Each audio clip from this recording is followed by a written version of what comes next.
Salute.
Buongiorno a tutti, anzi buona mattina per me perché in questo momento qui è mattina, ma credo che quando pubblicherò questo video sarà sera per voi, poi dipende molto in quale parte del mondo sarete.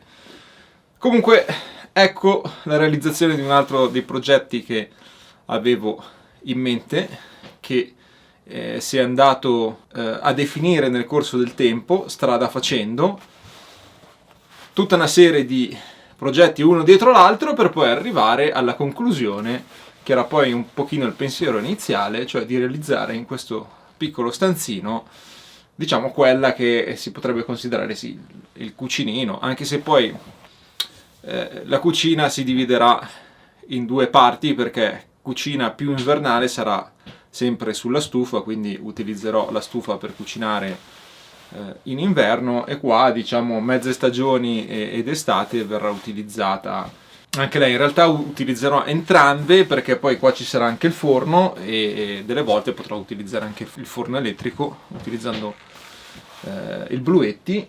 E niente, sono molto soddisfatto.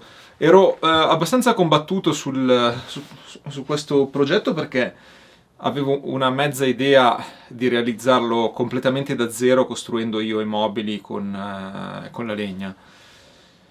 Poi mi sono fatto tentare dal fatto che un mio amico aveva questa cucina da dar via, me l'ha regalata, e di conseguenza ho pensato per prima cosa che fosse carina, adatta alla baita, e mi avrebbe fatto risparmiare molto tempo, perché comunque realizzare una cucina da zero in modo manuale avrebbe richiesto veramente moltissimo tempo. Quindi mi focalizzerò su altri progetti, tra i quali ovviamente la risistemazione del tetto e anche la costruzione di vari mobiletti, magari un pochino più semplici e che si possono realizzare comunque, diciamo, un pochino più con calma.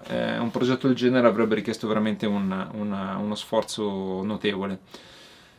Non che portarla qui sia stato semplice, perché è stato veramente anche questo un tour de force. Ho fatto, se non erro, minimo 8 viaggi per portare ogni pensile. Non ho potuto neanche utilizzare la carriola, perché ovviamente ho riempito la macchina il più possibile, non c'era spazio per la carriola, e oltretutto, essendo i mobili molto ingombranti, non avrei risolto granché. La carriola è molto utile per oggetti pesanti, ma non tantissimo per oggetti ingombranti. Quindi pezzo dopo pezzo, i cassetti, le antine, il top, il mobiletto e così via, sono riuscito a trasportarli qui da solo.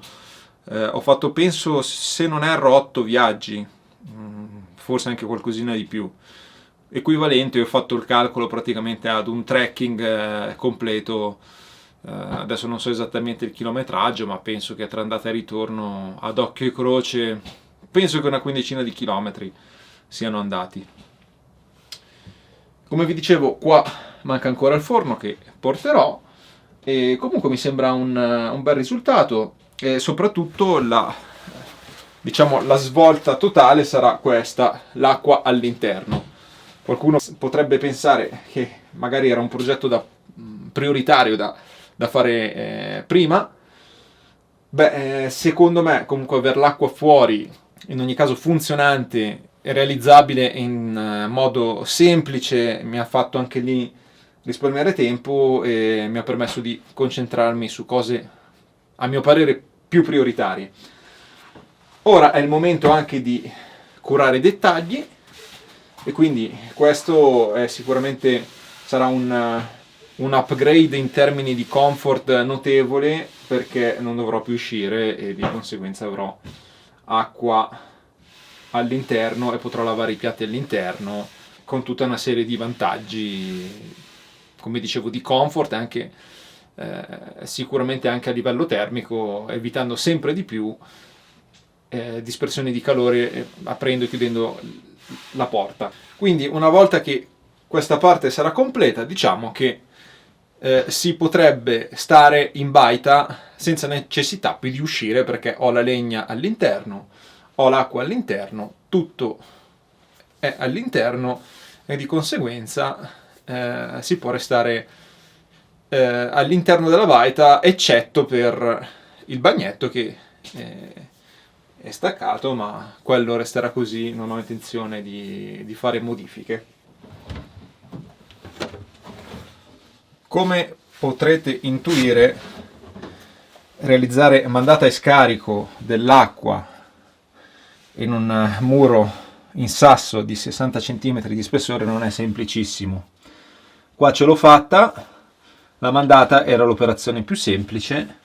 Ho forato la pietra con una punta apposita proprio per cemento e pietra, una punta da 22 mm, con un tassellatore. Piano piano, una punta di 40 cm, piano piano sono riuscito a oltrepassare la pietra, e muovendo poi dall'altro lato del muro un po' di sassi sono riuscito a sbucare. Ora la sfida è la realizzazione dello scarico, perché lo scarico dovrà essere più grosso, sarà un pochino più in basso.